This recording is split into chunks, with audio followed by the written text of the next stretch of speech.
And are you refreshed? Good. Now what? Thank you so much. I'm here for fun tuning. Yeah. Esther, do you know how beautiful you are?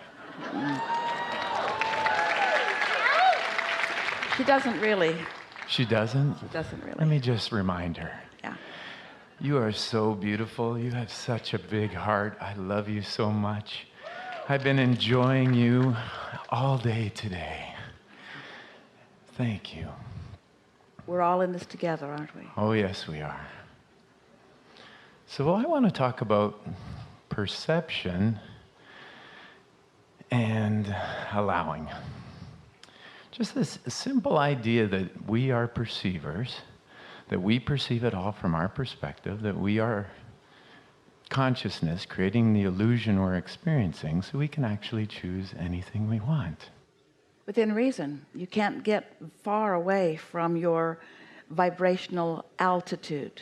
Your perception is something that is vibrationally based.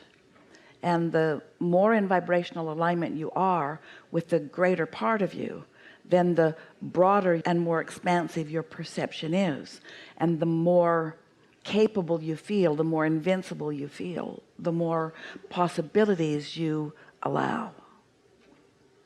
Yes, and I've made the decision that I want this year to be the year of allowing, to allowing more good, more fun, more joy, just having fun. And the idea behind what I'm trying to understand is the difference between the next logical step and the next magical step. Well, here's the thing though. By next logical step, we mean the one you can believe. Because if it's not believable to you or logical to you, it's not possible to you. Okay. So when you call it magical, and we use that term sometimes as we reference the way you feel about things, but if it feels magical, it doesn't feel so logical. We understand you're saying you want the magic and the logic to feel like the same thing. No, not the same. Like, I've logically created a lot of wonderful things in my life. I can take the course, learn these things, and I've created wonderful things. But when doors open magically, when things happen magically, it's so much fun. Of course, it's just semantics. Okay. But magical implies that there's something outside of you. Magic implies that there are forces that you haven't harnessed, and we are wanting you to understand that it is your harnessing of the energy that creates worlds, that creates what others call magic and you call next logical step. If we're talking about belief and expectation, then doesn't magic in some ways imply, now you might mean it's the surprise and delight of the universe. In other words, it sneaks up on me. But there's got to be this acceptance of your own power and the logic in that in order for you to magnificently create. So it's sort of like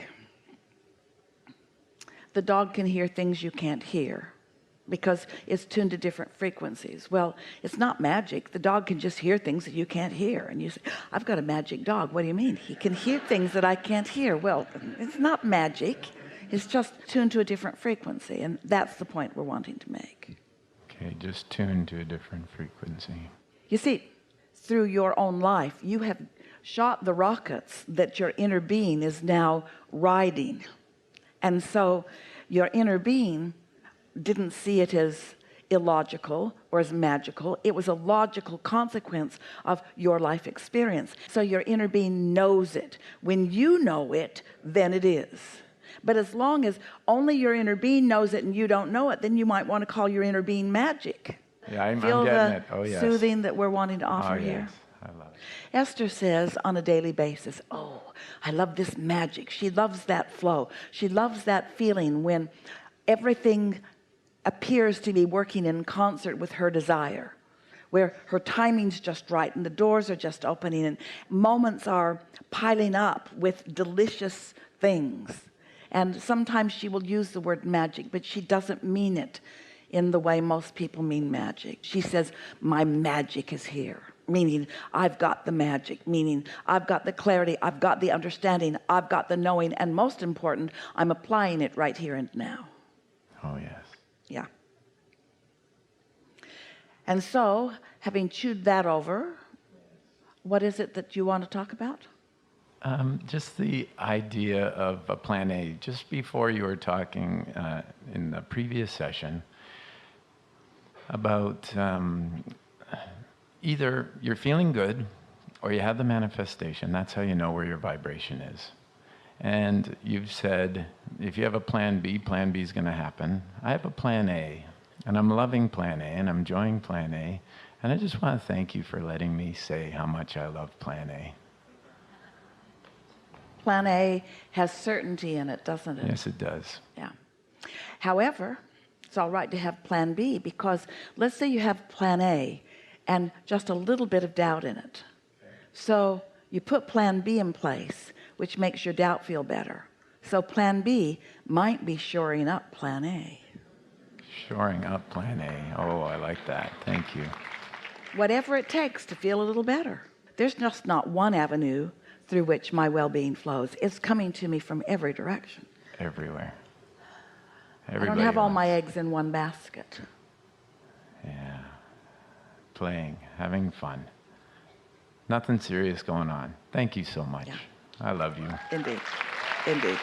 Yeah. Really good. Now what?